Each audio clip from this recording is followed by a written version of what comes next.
Today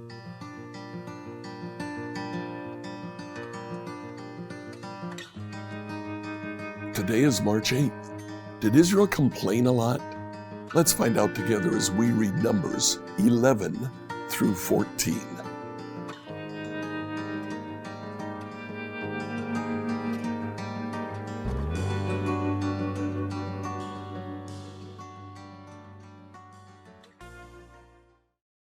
Yesterday we saw God guiding Israel, and they are now moving through the desert. In chapter 11, the people complain to Moses. This is the very same complaint that they had as they got to Mount Sinai. The Lord sent them manna and quail. Now they complain that all they have is manna. The quail apparently stopped. And so we get two responses to Israel's complaint. First of all, the Lord chooses 70 leaders to help Moses. This could be a repetition of what happens in Exodus, or it might be a new episode of the same thing happening again. But Moses picks 70 leaders. The Lord comes and rests on them. Look at verse 25. The Lord came down in the cloud and spoke to Moses. Then he gave the 70 elders the same spirit that was on Moses. In fact, just a verse later, two men, Eldad and Medad, had stayed behind in the camp. They were listed among the elders, but they had not yet gone out to the tabernacle. Yet the Spirit rested on them as well, and they prophesied there in the camp. So these leaders can now help Moses and shoulder some of the responsibility, some of the complaint. At the end of the chapter, the Lord sends quail. In chapter 12, Miriam and Aaron complain that they have not been given enough authority. They demand equal authority to Moses. And as a result, the Lord strikes Miriam with leprosy and then heals her when Moses prays for her. Now, in chapter 13, Moses sends 12 scouts to look at the promised land. When they come back, look at what they say. They all have the same report about the land. It's fruitful, it's wonderful, it flows with milk and honey. But in verse 33, we saw giants there, the descendants of Anak. Next to them, we felt like grasshoppers, and that's what they thought too. You know, this is very similar to what happened in chapter 11. In chapter 11, verse 4, the foreign rabble who were traveling with the Israelites began to crave the good things of Egypt, and the people of Israel also began to complain. They picked up the complaint from somewhere else, and they carried it on. Here, the scouts said, we felt like grasshoppers, and then they thought we were grasshoppers too. So in chapter 14, the people rebel, say they don't want to go to the promised land. The Lord says to Moses, I want to strike them all dead, make a new people out of you. Moses intercedes for the people, and God repents and forgives them. Enjoy as you read Numbers 11 to 14. Numbers 11 through 14, New Living Translation. Numbers 11. Soon the people began to complain about their hardship, and the Lord heard everything they said. Then the Lord's anger blazed against them, and he sent a fire to rage among them, and he destroyed some of the people in the outskirts of the camp. Then the people screamed to Moses for help, and when he prayed to the Lord, the fire stopped. After that, the area was known as Taberah, which means the place of burning, because fire from the Lord had burned among them there. Then the foreign rabble who were traveling with the Israelites began to crave the good things of Egypt, and the people of Israel also began to complain. "Oh, for some meat," they exclaimed. "We remember the fish we used to eat for free in Egypt, and we had all the cucumbers, melons, leeks, onions, and garlic we wanted. But now our appetites are gone. All we ever see is this manna." The manna looked like small coriander seeds, and it was pale yellow like gum resin. The people would go out and gather it from the ground. They made flour by grinding it with hand mills and pouring it into mortars. Then they boiled it in a pot and made it into flat cakes. These cakes tasted like pastries baked with olive oil. The manna came down on the camp with the dew during the night. Moses heard all the family standing in the doorway of their tents, whining, and the Lord became extremely angry. Moses was also very aggravated, and Moses said to the Lord, "Why are you treating me, your servant, so harshly? Have mercy on me. What did I do to deserve the burden of all these people? Did I give birth to them? Did I bring them into the world? Why did you tell me to carry them in my arms like a mother carries a nursing baby? How can I carry them to the land you swore to give to their ancestors? Where am I supposed to get meat for all these people? They keep whining to me, saying, 'Give us meat to eat.' I can't carry all these people by myself. The load is far too heavy. If this is how you intend to treat me, go ahead and kill me. Do me a favor and spare me this misery." Then the Lord said to Moses, "Gather before me 70 men who are recognized as elders and leaders of Israel. Bring them to the tabernacle to stand there with you. I will come down and talk to you there. I will take some of the Spirit that is upon you, and I will put the Spirit upon them also. They will bear the burden of the people along with you, so you will not have to carry it alone. And say to the people, 'Purify yourselves, for tomorrow you will have meat to eat.'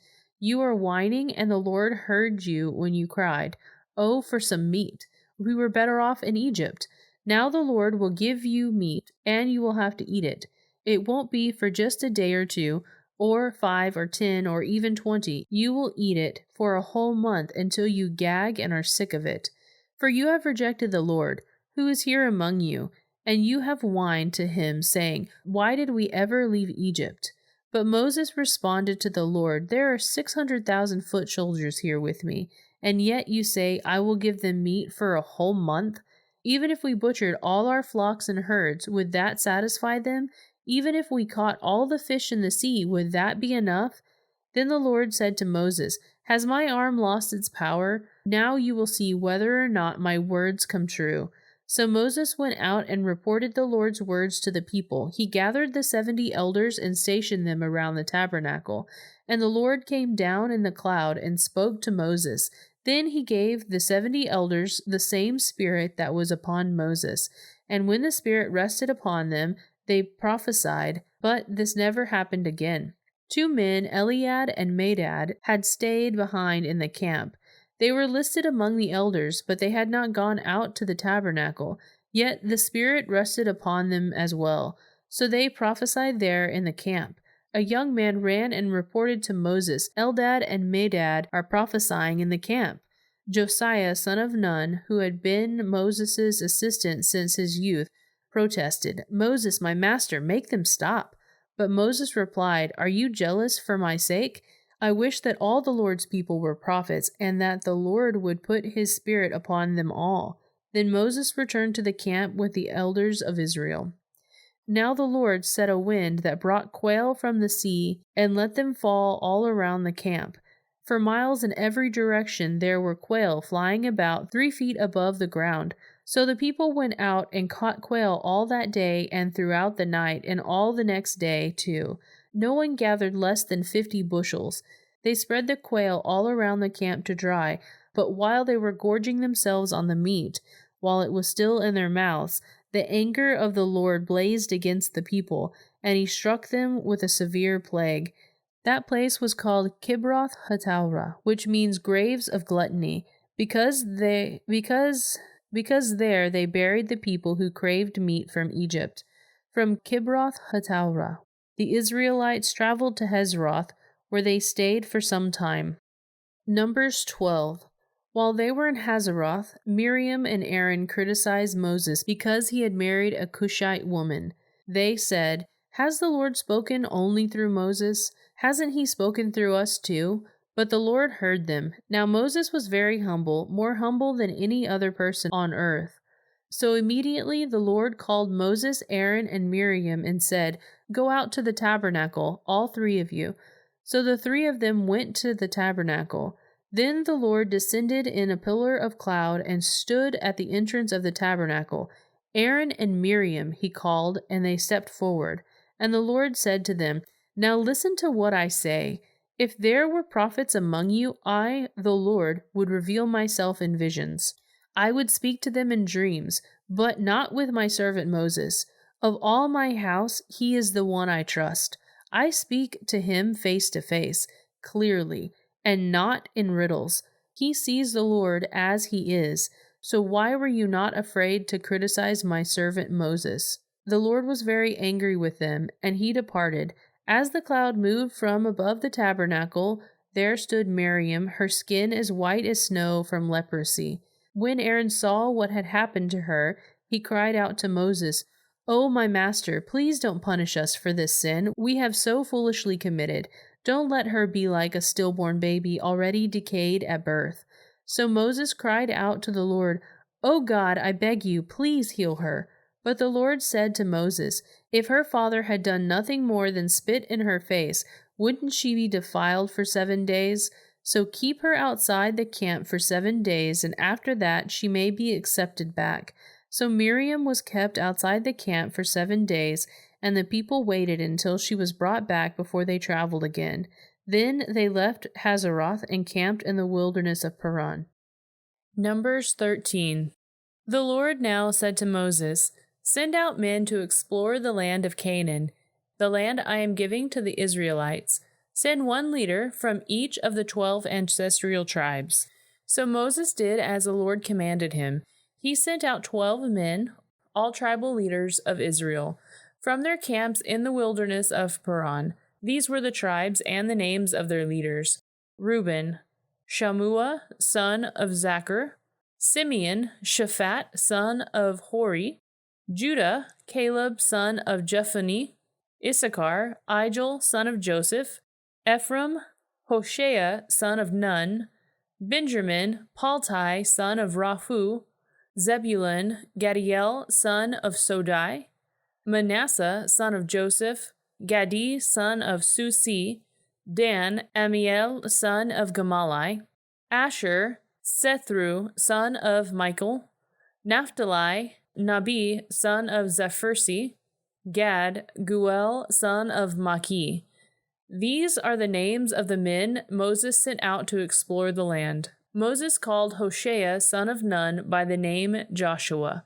Moses gave these men instructions as he sent them out to explore the land. "Go north through the Negev into the hill country. See what the land is like and find out whether the people living there are strong or weak, few or many. See what kind of land they live in. Is it good or bad? Do their towns have walls, or are they unprotected like open camps? Is the soil fertile or poor? Are there many trees? Do your best to bring back samples of the crops you see." It happened to be the season for harvesting the first ripe grapes. So they went and explored the land in the wilderness of Zin as far as Rehob near Lebo Hamath.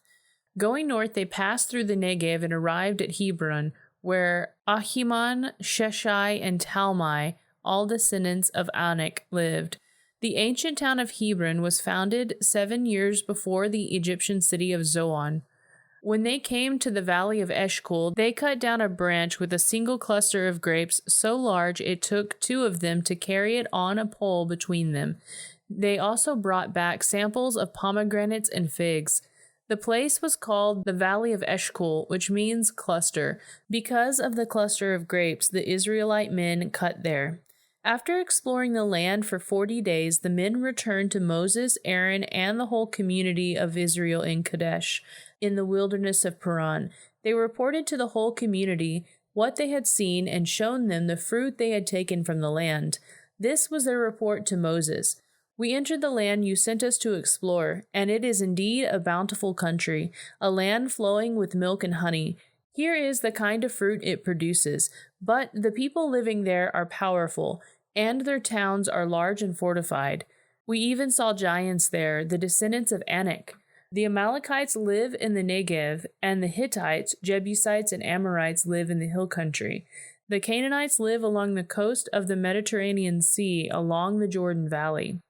But Caleb tried to quiet the people as they stood before Moses.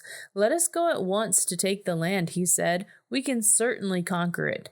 But the other men who explored the land with him disagreed. "We can't go up against them. They are stronger than we are." So they spread this bad report about the land among the Israelites.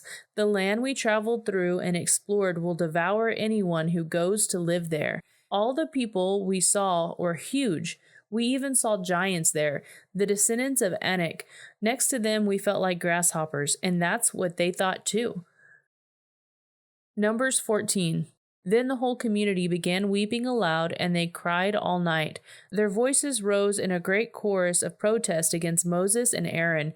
"If only we had died in Egypt, or even here in the wilderness," they complained. "Why is the Lord taking us to this country only to have us die in battle? Our wives and our little ones will be carried off as plunder.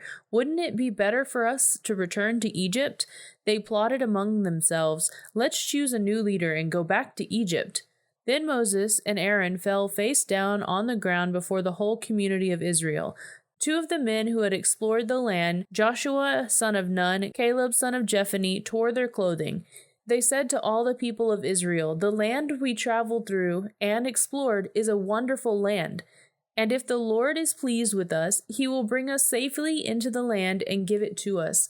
It is a rich land flowing with milk and honey. Do not rebel against the Lord, and do not be afraid of the people of the land. They are only helpless prey to us. They have no protection, but the Lord is with us. Don't be afraid of them." But the whole community began to talk about stoning Joshua and Caleb. Then the glorious presence of the Lord appeared to all the Israelites at the tabernacle. And the Lord said to Moses, "How long will these people treat me with contempt? Will they never believe me, even after all the miraculous signs I have done among them? I will disown them and destroy them with a plague. Then I will make you into a great nation, greater and mightier than they are." But Moses objected.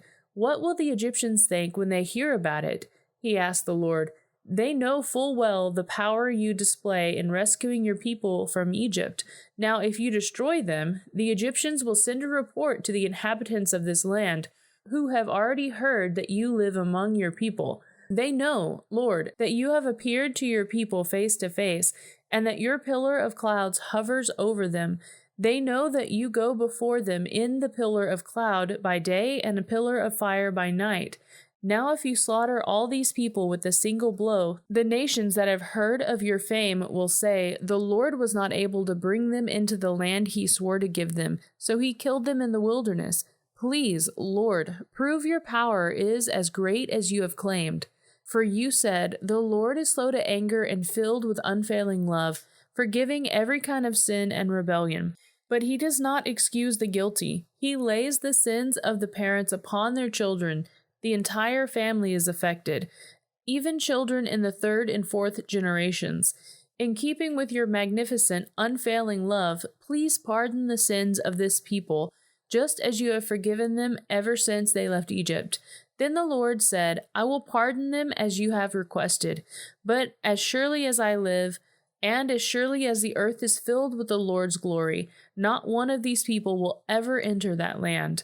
They have all seen my glorious presence and miraculous signs I performed both in Egypt and in the wilderness. But again and again they have tested me by refusing to listen to my voice. They will never even see the land I swore to give their ancestors. None of them who have treated me with contempt will ever see it. But my servant Caleb has a different attitude than the others have. He has remained loyal to me, so I will bring him into the land he explored. His descendants will possess their full share of the land. Now turn around and don't go towards the land where the Amalekites and Canaanites live. Tomorrow you must set out for the wilderness in the direction of the Red Sea." Then the Lord said to Moses and Aaron, "How long must I put up with this wicked community and its complaints about me? Yes, I have heard the complaints the Israelites are making against me. Now tell them this, as I surely live, declares the Lord, I will do to you the very things I heard you say. You will all drop dead in this wilderness. Because you complained against me, every one of you who is 20 years or older and was included in the registration will die. You will not enter and occupy the land I swore to give you.